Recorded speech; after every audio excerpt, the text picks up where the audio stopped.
What's up, guys? We are back.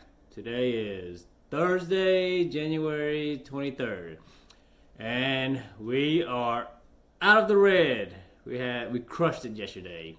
Played 11 hours and won around a little bit over $2,500.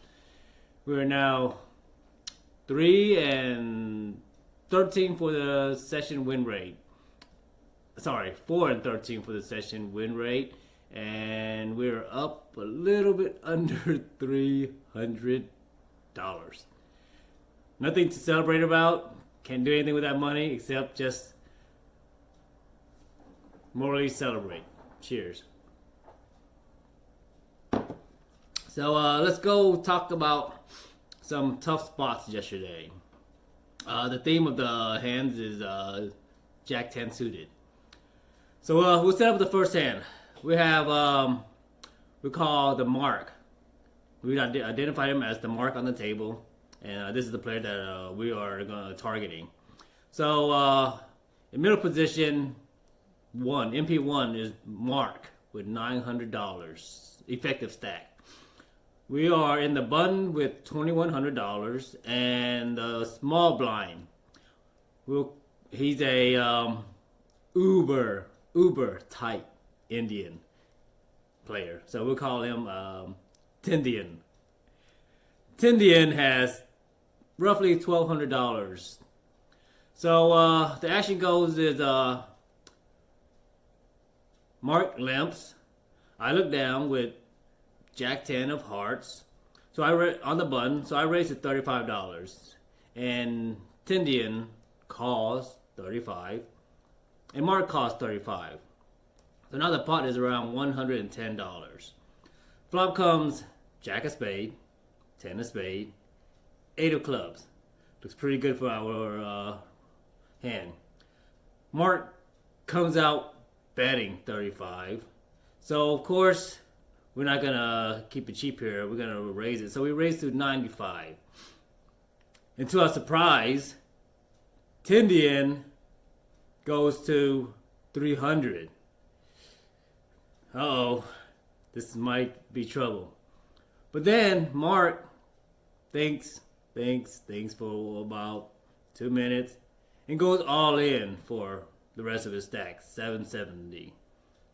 Now, we have to be concerned because if we were to call, we're pretty much calling 1,070, which is how much Tindian has. So we don't know what his range are, right? He could have any set. He could have a set of 8s, is most likely, or queen 9 is kind of hard, or a combo draw. So the ranges of hands that, I guess, and the ranges of hand that we beat are all combo draws, like a pair plus a nut flush draw, pair of 2. I guess I can't see him doing this with Jack 8. I can't see him doing this without some kind of nut draw. So maybe king queen of spade as well, open ended straight flush draw. So his top of his range is either, I think, bottom set or a straight or a really big draw. So we're in a position of where I hate to be in. We're either racing or we are crushed. And in poker, you don't want to put yourself in that spot. What you want to be in the spot is, you want to be in a spot where you are racing or crushing, not racing or crush.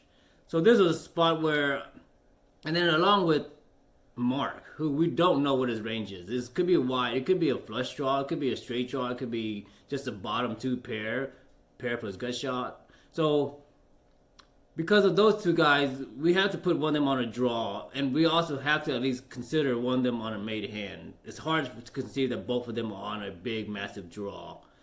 So we opted to fold, and of course, Tindian calls off his stack, calls Mark's all in, and the board comes 8 of hearts, Jack of clubs, and Tindian flips over ace of spade, kings of spade, and scoops a $2,200 pot with ace high.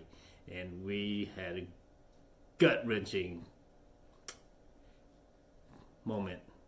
But I think it's a marginal spot, and these aren't spots that we want to put our money in where we're guessing.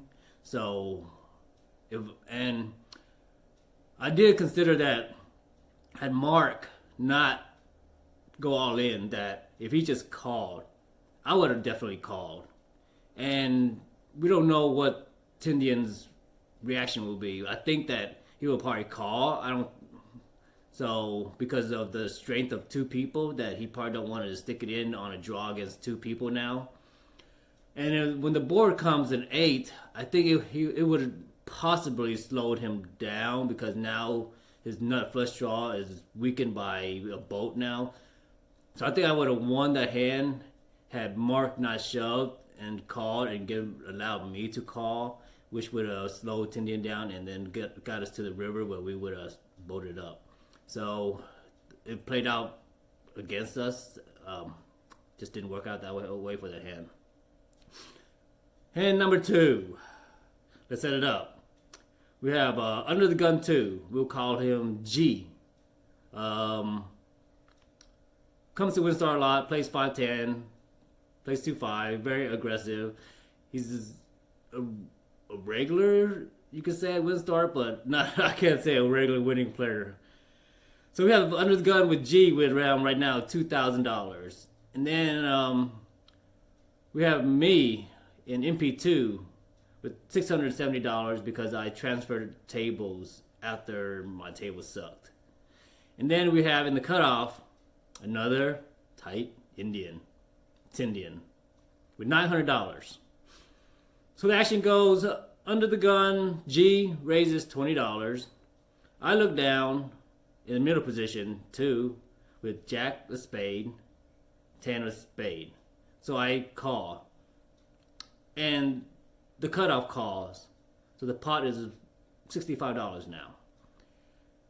The flop comes 9 of spade, 7 of spade, 6 of hearts.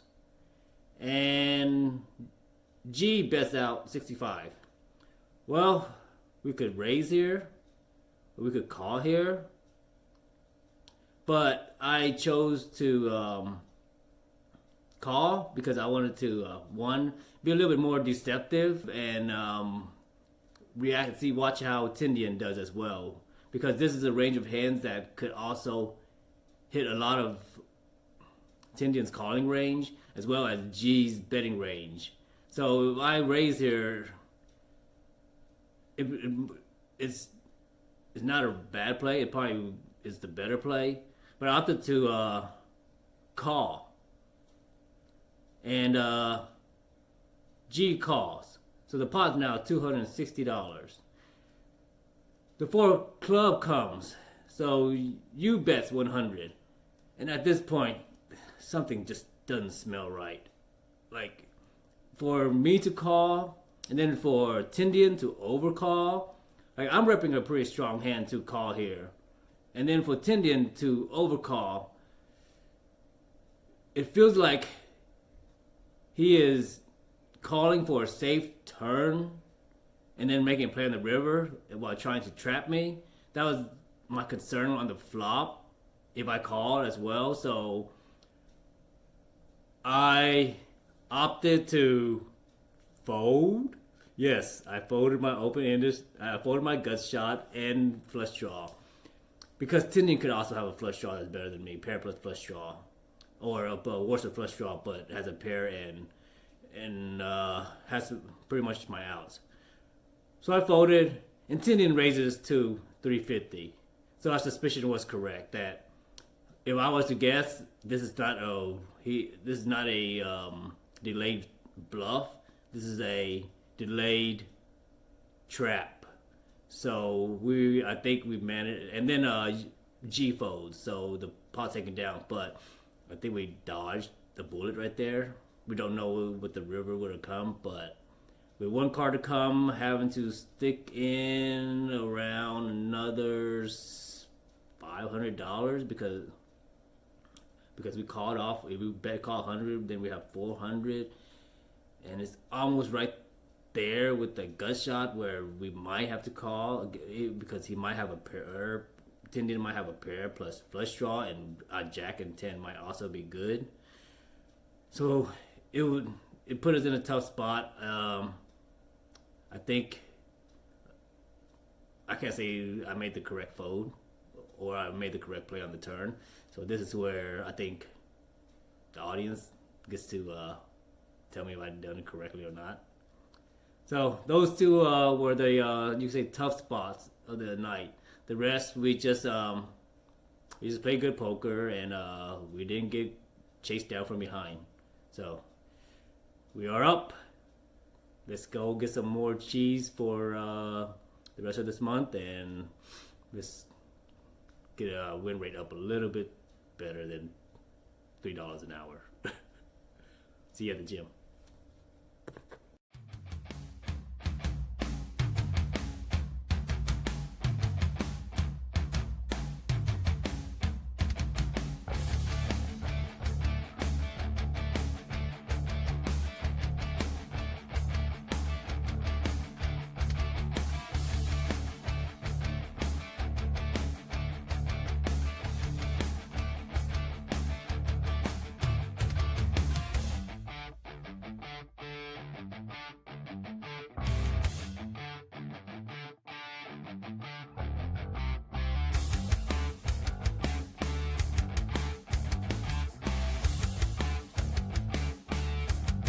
And we are back.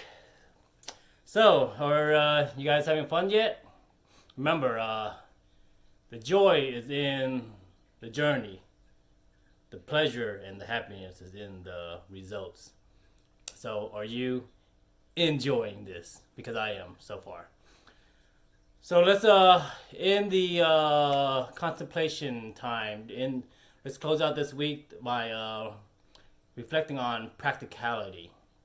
So yesterday we discussed a few things that you can start doing to develop patterns throughout your daily life that are easy for you to go back to every time. Rudimentary things the simple things that you could do that you don't have to think, because when you're thinking or talking, or you're not observing.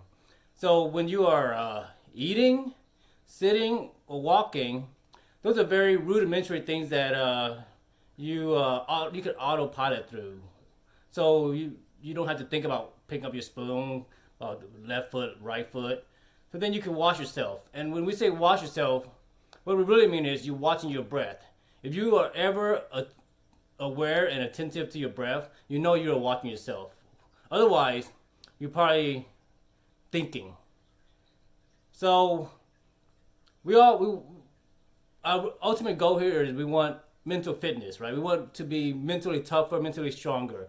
So the reason that we need to slow down and just focus on doing one simple thing at a time and practice staying focused on one thing is that our mind throughout the day is so diffused in all these random thoughts and chains of thoughts from one to another, and we're doing multitask that we really never get to practice focus. Like we don't practice concentrating our attention to one thing. And we always do so many things that we really never have any intensity or sensitivity to one thing that we're doing. So what we want to do now is we want to start practicing channeling our attention and our focus on one thing. And as we do that, our mind gets stronger and more disciplined, so that when the time comes where we need to be more focused and attentive, we're able to channel that attention because we have practice doing the small stuff first. And eventually, later on, when you get mentally tougher, when the time comes where negative emotions arises, then you could actually focus your attention on that negative emotions. And the way those negative emotions, they come and go based on condition. They arise and they perish. They don't last forever. So the best way to make it go away, is to give it the attention that it needs. Because if we avoid it, we escape it, then it will always be like right there, creeping from behind, jumping back at us when the right conditions are there. But if we could focus our attention to it and see through it, then we could see its origin. What are the conditions that cause these emotions to arise? And then we could look back on the chains of causes and effects, and then we could see the origin. And then what we're gonna find out most of the time is that the basis and the conditions for these negative emotions really have no value and have no base. And it's just the reason those emotions arise is because out of our patterns, our habits, and our compulsions and our reactions. So by being able to channel our focus, we are no longer reacting because we are aware of our thoughts and what we're doing. So then once we get to that point, because everybody wants to meditate and get better, because meditation is just extreme focus work, right? You just exercising your mind on focusing. And most of the time they always say you pick one object, and it's the object of the breath, the in and out. You focus on in and out breathing. But for most of us, it's very hard to just sit and start doing that. We have to start with something easier. And what we talk about, just focusing on your eating, your walking, and your sitting is the start. And from there, once you're able to slow your mind down to focus on one thing and throughout your daily life, and then you can, okay, I'm gonna dedicate 5 minutes, 10 minutes today so that I could sit and focus on my breath. And that's where you develop your mental strength, one step at a time. You don't try to start by exercising at level 5 when you aren't even at level 1 yet. And level 1 is just slow down on your daily activities. Eat right, sit right, walk right, and be conscious of the words you say to others and your thoughts as well. We are up for the month. We have cheese. So let's add on to that cheese and let's crush it today. I think we might be able to sneak in a few weekend session, a few weekend days, depending on what our schedule is like with daddy duties. So if not, then oh well, no harm. See ya Monday.